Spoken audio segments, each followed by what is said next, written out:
Une question Niger, départ de troupes françaises, comment réagissent les gouvernements et les populations locales? Nous nous interrogeons.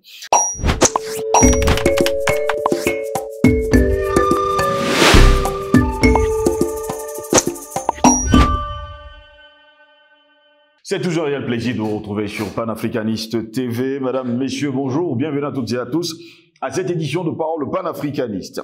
Mais les derniers militaires français ont quitté le vendredi 22 décembre dernier le Niger. La France était présente militairement dans ce pays du Sahel depuis 2014 et le lancement de l'opération Barkhane, elle a compté jusqu'à 1500 soldats et aviateurs sur place, principalement dans la base aérienne de Niamey.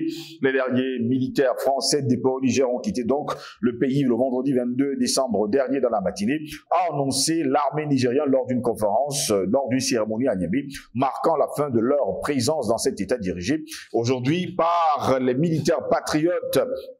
La cérémonie a eu lieu dans la base aérienne de Niamey, abritant une base aérienne projetée, le BAP, où stationnait une partie des 1500 soldats et aviateurs français présents dans le pays. Le retrait des troupes françaises, commencé début octobre, met fin à 10 ans de présence française qui n'a abouti absolument à rien, même pas à la mort d'un seul et unique djihadiste. L'opération militaire Barkhane a été lancée le 1er août 2014 par les forces armées françaises dans le Sahel. Elle prend le relais de l'opération Serval, déclenchée au Mali un an plus tôt pour soutenir les troupes maliennes face à des rebelles islamistes et de l'opération Épervier engagée au Tchad en 1986. Jusqu'à preuve de contraire, le bilan reste nul et encore nul, parce que jusqu'à preuve de contraire, c'est à présent des soldats français n'a que fait empirer, on va le dire ainsi, la présence des terroristes sur le sol des pays sahéliens, dont le Niger, le Burkina Faso et sans oublier le Mali. Barkhane avait d'ailleurs élargi le champ d'action de l'armée française dans toute la région du Sahel en partenariat avec les États concernés, notamment le Niger. Quelques 500 soldats français se trouvaient d'ailleurs au Niger sur une base aérienne projetée située à proximité de Niamey et une base opérationnelle avancée à Madama dans le nord du pays. Le 1er janvier 2015, rappelons-le, Jean-Yves Le Drian, ministre français de la Défense, effectuait d'ailleurs une visite surprise au fort de Madama, situé dans le nord du Niger, à 800 de kilomètres de la frontière libyenne et à 2000 kilomètres de Niamey. Depuis octobre 2014, ce site abrite une base opérationnelle avancée de l'armée française près d'un ancien fortin colonial. Eh bien, la base servait à mener des opérations contre des groupes terroristes ou de trafiquants venus de Libye, nous dit-on. 200 hommes y étaient stationnés. Un ancien forage d'eau a été remis en service. Une piste d'atterrissage a été réaménagée. De tout cela, eh bien, on parle toujours du bilan, eh bien, nous le savons, le bilan reste toujours nul. Nul et encore nul. Départ des troupes françaises, comment réagissent les gouvernements et les populations locales? Nous nous interrogeons ce matin pour répondre à nos questions. Nous sommes avec Jonathan Matengene, il est enseignant de sociologie à l'université de Douala. Jonathan Matengene, bonjour, bienvenue à vous. Bonjour mon frère Ngos, bonjour à tous les panafricanistes qui nous suivent. C'est toujours un plaisir que d'être ici sur le plateau pionnier, plateau qui a porté ce combat. Et c'est toujours aussi un honneur immense, particulier, d'être avec le journaliste qui a initié ce journalisme panafricaniste, celui qui porte l'estampille du fondateur. Donc, quand on est ici, c'est comme si on recevait directement l'inspiration des nuées célestes. Très heureux de vous avoir, Jonathan Matengene. Nous nous interrogeons ce matin, Niger, départ des troupes françaises. Comment réagissent les gouvernements et les populations locales? Le 22 décembre dernier, eh bien, les derniers soldats ont quitté le sol nigérien. Comment réagissent aujourd'hui les gouvernements? Je parle justement des gouvernements français et sans oublier le gouvernement malien. On parle de 200, du dernier contingent, les 1500 qui partaient. Ils sont partis le 22 dans un contexte particulier. Un contexte où la France s'était donné un objectif non affiché. C'était d'avoir Bazoum dans ses valises pour le ramener sur un autre territoire à partir duquel on devait déstabiliser le Niger. L'opération n'a pas marché. Vous avez vu que plutôt le contre-renseignement nigérien a très bien travaillé parce que ils ont donné l'impression à Bazoum que le plan était en train de marcher, question de mieux épingler les différents complices et de parvenir au tracé même de sa trajectoire vers son exfiltration. C'est grâce à Bazoum qu'on a su qu'il y avait un hélicoptère qui l'attendait et que les autres troupes étaient là. Le dernier contingent part aussi à un moment crucial. C'est que dans la même période, quelques jours avant, des agents secrets français ont été arrêtés au niveau de Ouagadougou. Les 4 agents secrets français, on trouve dans leur matériel, on trouve les plans de la présidence du Niger et du Burkina Faso. Donc, les 10 agents devaient certainement retrouver ceux qui étaient à Niamey. Vous voyez qu'on les arrête le 1er décembre. Donc, pendant toute cette période, les 12 autres agents qui étaient à Ouagadougou, qui avaient certainement des informations complémentaires à celles qui devaient être collectées par ceux qui sont arrivés, ont très vite fait de décamper. Ils sont rentrés en France précipitamment. Donc, ça venait de faucher totalement le plan de la France. Donc, les éléments qui étaient à Niamey et qui attendaient que le complément d'effectifs vienne pour leur permettre de passer à leur coup de force, ces éléments ont compris qu'ils étaient désormais inutiles. Donc, au-delà du timing qu'on nous avait donné, il y a cet autre timing officieux qui était bien préparé par Paris et qui devait permettre de faire un coup d'une défaite, un coup d'éclat, c'est-à-dire que on devait se retrouver avec un petit bébé dans le dos, on devait découvrir que la France avait très bien et minutieusement préparé un plan de renversement du régime en place. Ils se disaient qu'avec ces 200 éléments, ça allait se faire. Quand ils ont vu que tout a été éventré, eh bien, ils ne se sont plus pressés, ils se sont dit, il faut simplement remplir. C'est une victoire pour le Niger aujourd'hui? C'est une victoire à mettre sur l'ensemble du corpus panafricaniste. Et particulièrement sur les régimes, sur les pouvoirs de l'AES. Pourquoi? Parce que grâce au soutien panafricaniste mondial, nous avons mis en déroute les mondialistes qui soutiennent les adversaires du Niger. Et parmi ces adversaires, ces ennemis, il y a la France. Et à côté de cela, les pouvoirs de l'AES. Pourquoi? Parce que les pouvoirs de l'AES sont restés solidaires du point de vue d'ailleurs militaire. Mais en plus, les renseignements au sein de l'AES ont permis de démanteler les cellules dormantes de la DGSE française qui devaient faire un passage en force et assurer le maintien de ces forces-là sur le territoire de l'AES. Donc, ces autorités également sont à féliciter et bien sûr, en premier lieu, dans les autorités de l'AES, les autorités du Niger. Quelle est la réaction aujourd'hui du gouvernement français? Le gouvernement français ne s'est pas fait attendre. Le gouvernement français, vous avez vu le 19, ils ont pris une mesure, c'était d'exclure le Niger de la francophonie. Nous en parlerons tout à l'heure. Et pourtant, vous avez vu la contre-réaction. Les Nigériens ont très bien réagi. Les Nigériens ont dit, bon, maintenant, alors, nous aussi, on arrête. Et vous avez vu ce qui s'en est suivi. La France commence à se plaindre de voir le Niger partir.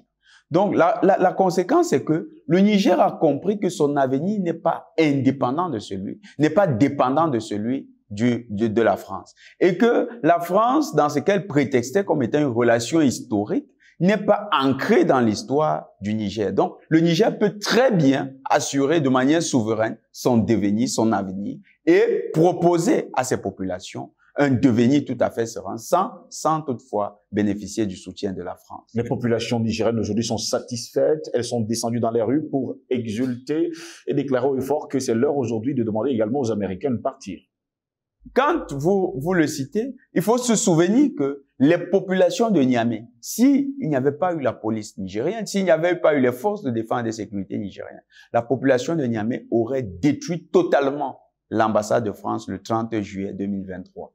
4 jours après la démission de Bazoum par les militaires, qu'est-ce qui se passe? Les populations ont pris d'assaut les installations diplomatiques de la France. Et vous vous souvenez que c'est les militaires qui, au forceps, ont réussi à extirper ces civils nigériens qui avaient commencé à brûler certaines ailes de l'ambassade.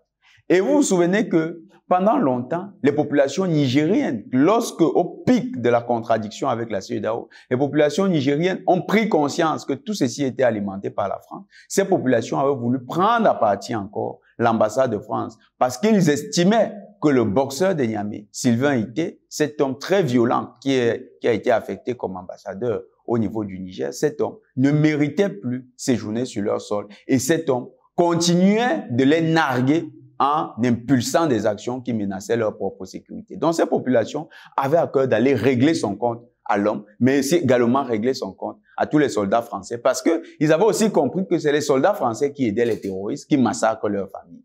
Donc, vous voyez que de ce point de vue-là, les populations, ce n'est qu'un ouf de soulagement qu'elles expriment. C'est une situation réjouissante pour elles. C'est un moment d'exultation. Et c'est un moment pour elles de dire, nous avons besoin maintenant de prendre en charge notre sécurité avec de véritables partenaires, pas ceux-là qui continuent de collaborer avec les terroristes. Mais il y a le deuxième paramètre de votre question qui est très intéressant. Ce deuxième paramètre, c'est la demande du peuple de voir les autorités états-uniennes également quitter le sol. Vous savez, pendant longtemps, l'impérialisme français a été vécu, pour nous qui étions en Afrique francophone, comme étant un impérialisme souverain, alors que non. C'est un impérialisme qui est dans la hiérarchie des impérialistes, un impérialisme de second degré. C'est-à-dire quoi? Il y a l'impérialisme hégémonique mondial qui est incarné par les États-Unis et il y a des impérialismes secondaires qui sont organisés en zone d'influence régionale, comme celui français. Et donc, dans l'impérialisme français, transpirait de manière forte l'impérialisme états-unien. Les populations qui ont compris que, en fait, les États-Unis sont ceux qui mettent en mission les Français, ont donc à juste titre pointé du doigt sur le véritable responsable. C'est un peu comme si, après, dans un jeu dans un jeu de mission, vous avez traversé les étapes intermédiaires. Maintenant, il y a la mission principale qui consiste à éliminer celui qui est considéré comme le chef de gang. Eh bien, si c'était un gang, le chef de gang de l'OTAN s'appelle les États-Unis. La population pointe donc du doigt ceux qui impulsent toute la dynamique impérialiste occidentale, c'est les États-Unis. Mais les États-Unis ne veulent pas partir. La question des États-Unis aujourd'hui ne se pose pas en termes de est-ce qu'ils veulent partir ou bien est-ce qu'ils vont pas partir. Il s'agit simplement pour le peuple nigérien de prendre conscience, comme avec la France, de ce que l'impératif catégorique de sa souveraineté, c'est le départ de la base militaire états-unienne. C'est-à-dire que comme les populations au niveau du Mali, au niveau du Burkina, ont pris conscience qu'il fallait chasser, parce qu'on ne leur a pas demandé, on a chassé les soldats français. De la même manière, les populations au niveau du Niger doivent se mobiliser pour chasser la base militaire états-unienne. Et dans le cas d'espèce, on peut se dire, pour certains qui lèvent des objections, ils vont se dire, est-ce que c'est possible? Les États-Unis, c'est pas quand même une puissance moyenne de la dimension de la France. C'est une hyperpuissance. C'est l'une des deux hyperpuissances dans le monde sur le plan militaire. Mais des cas précédents existent. Le cas, par exemple, de l'Afghanistan. Vous avez vu comment des éleveurs de chefs ont réussi à faire courir les djihadistes avec leurs sacs en main, leurs bagages qui tombaient des valises et ils étaient simplement pressés d'entrer dans le premier avion. Parfois, on fermait l'avion pendant que le pilote a déjà enclenché la procédure de décollage. Donc, c'était dire à quel point ils sentaient qu'il y avait de la pression de la part de ces Afghans qui voulaient à tout prix en découdre. Je tiens à rappeler que il y a quelques jours, il y a de cela 2 jours, je suis allé voir un site qui traite de l'actualité afghane. J'ai été agréablement surpris de constater que l'Afghanistan en plein chantier de reconstruction, alors qu'on nous avait dit que les talibans sont des gens qui aiment la barbarie, la sauvagerie, et leur sport préféré, c'est tirer dans une arme. Donc, un mensonge comme ça, aujourd'hui, on a compris que ça ne tient pas. Les populations nigériennes, donc, qui ont vu les Afghans qui ne sont pas des dieux, qui ne sont pas des anges, qui sont des hommes avec 2 bras, 2 pieds, 2 oreilles, 2 narines, 2 yeux, une tête comme tout le monde, comme ces Nigériens. Ces populations nigériennes qui ont vu ces gens doivent s'en inspirer. Ils doivent comprendre que pour faire partie des États-Unis, il faut faire preuve de témérité. Et là, pour nous panafricanistes, les gestes que les États-Unis posent aujourd'hui en Afrique, par exemple, avec les gestes d'intimidation au Centrafrique, nous encourageons les populations du Niger à prendre leur destin en main et à montrer certainement au pouvoir centrafricain comment on traite les États-Unis, c'est-à-dire on les chasse de son territoire et après on reste développé comme les Afghans l'ont fait. Peut-on faire le bilan de la présence française sur le sol nigérien? Le bilan français sur le sol nigérien, ça a été la montée en puissance des terroristes. Quand on prenait 10 ans de présence française au Niger, depuis 2013 que les Français sont là, est-ce que les Nigériens ont senti leur sécurité davantage assurée? Non. Quand vous prenez la zone de Tillabéri, toutes ces zones, les terroristes en avaient fait une zone de non-droit. C'est aujourd'hui que les autorités militaires ont réussi à ramener une certaine quiétude dans cette zone. Vous prenez certaines zones qui sont à la frontière, dans la zone des 3 frontières, du côté du Niger. Pendant qu'on chassait les terroristes du côté malien, ils allaient se réorganiser au niveau du Niger. En plus, le Niger était devenu la plaque tournante. Vous vous souvenez quand on a renversé le dictateur sanguinaire, le despote Bazoum. Beaucoup de gens, quand j'avais développé la thèse suivant laquelle Bazoum était au cœur du trafic de drogue, beaucoup avaient commencé à être circonspects. Mais aujourd'hui, c'est visible. Il y a de cela quelques jours, 12,5 kg de cocaïne ont été saisis au Niger par les nouvelles autorités. C'est la preuve que c'était une route par excellence de transit de la drogue qui venait de Guinée-Bissau ou bien venait du Maghreb et redescendait vers le Nigeria, qui est aujourd'hui l'un des marchés principaux de la drogue en Afrique. Parce que au Nigeria, il y a une demande croissante de drogue. C'est dû au fait de la montée en puissance de la fameuse industrie musicale nigériane, qui est en fait le socle, le réceptacle de diffusion de la culture de la drogue au niveau du Nigeria. Et vous avez donc des artistes qui sont alimentés par les réseaux de drogue, qui en font de véritables gigastars internationaux. Et puis nous, au niveau mondial, au niveau africain, on se dit, waouh, ils sont quand même très forts, ces Nigériens. Mais on ignore que derrière, il y a toute une industrie souterraine qui est une industrie peu recommandable. Et le Niger était le point de transit par excellence de cette drogue-là. Donc, vous voyez un peu que pour chasser ces puissances-là, c'est aussi faire face à tous ces réseaux parallèles. Et les États-Unis qui sont par excellence ceux qui contrôlent le trafic de drogue. Vous vous souvenez de la guerre de l'opium au niveau de la Chine. On a fait la guerre de l'opium pour redresser les économies occidentales, notamment l'économie britannique. Donc, avec la drogue, les États-Unis ont fait du Niger également un des bastions où ils développent leur économie souterraine avec tous les réseaux de présidents de la sous-région. Et ce sera quand même un peu quelque chose de difficile pour les populations nigériennes parce que là, on va pas qu'affronter les forces visibles, on va également affronter les forces invisibles. Les soldats français, les derniers soldats français ont quitté le Niger le 22 décembre dernier. On rappelle également nos téléspectateurs que le 22 décembre 2017, alors qu'il venait d'être nommé président de la République française, Emmanuel Macron, on va le dire ainsi, passait justement son revient de Noël anticipé avec les soldats de la force Barkhane sur la base aérienne de Niamey. D'ailleurs, on en parle encore ces derniers jours-ci, c'est un jour anniversaire. Déjà, il arrivait sans avoir été invité. Finalement, ces soldats quittent le sol nigérien après avoir été chassés. Où est-ce qu'il va passer le revient de Noël? Macron, je crois qu'il va passer le réveillon de Noël certainement dans un de ses yachts. Vous savez, il a les goûts exactement comme Zelensky, le poudré de Kiev, le clone sanglant de Kiev. Donc, il va passer certainement sur un yacht. Je crois qu'il a une station balnéaire qu'il apprécie bien. C'est l'été, non, c'est l'hiver, c'est l'hiver. Ah, il pourra pas aller en mer. Donc, il va trouver quand même un moyen d'aller se réchauffer. Il y a beaucoup de zones aujourd'hui, mais il est persona non grata partout, hein. Pendant que tu le dis, mon frère, je me souviens que même au Moyen-Orient, il n'est plus la bienvenue. Donc, oui. On ne sait pas ce qui va se passer. Macron va peut-être... Il avait souvent l'art de prendre l'avion sans être invité. C'est d'aller justement rencontrer les troupes françaises et appeler carrément le chef de l'État du pays à venir le retrouver, un peu comme un véritable colon. Non, c'est fini cette attitude.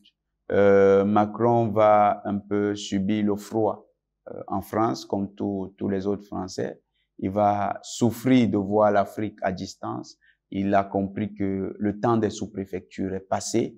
Et pour nous, c'est un très bon signal parce que quand on va voir le président français rester, il n'a pas bougé au réveillon de Noël. Il était là-bas. Il a fêté, il a cru au petit papa Noël. Cette fois-là, pour lui, le petit papa Noël, c'est celui qui pourrait l'aider à remettre Bazoum au pouvoir. La France n'en démord pas, Jonathan Batengene. Pouvons-nous dire aujourd'hui qu'elle va encore essayer de jouer, on va le dire comme ça, des entourloupes, en tout cas aux Nigériens, aux Burkinabés et sans oublier, on va le dire, aux Maliens. Parce que jusqu'à preuve le contraire, ces 3 chefs d'État sont des personnes à mettre hors d'état de nuire. Il n'y a rien de possible. Vous savez, la France aujourd'hui est neutralisée. Elle est neutralisée. Et les perspectives telles que nous sommes en train de les entrevoir vont se dérouler jusqu'au niveau de la Côte d'Ivoire. La Côte d'Ivoire, le dénouement de la Côte d'Ivoire est proche. Oui. Ça, nous l'avons dit, Ouattara n'est plus chef d'État de Côte d'Ivoire. C'est l'ex-chef d'État de Côte d'Ivoire.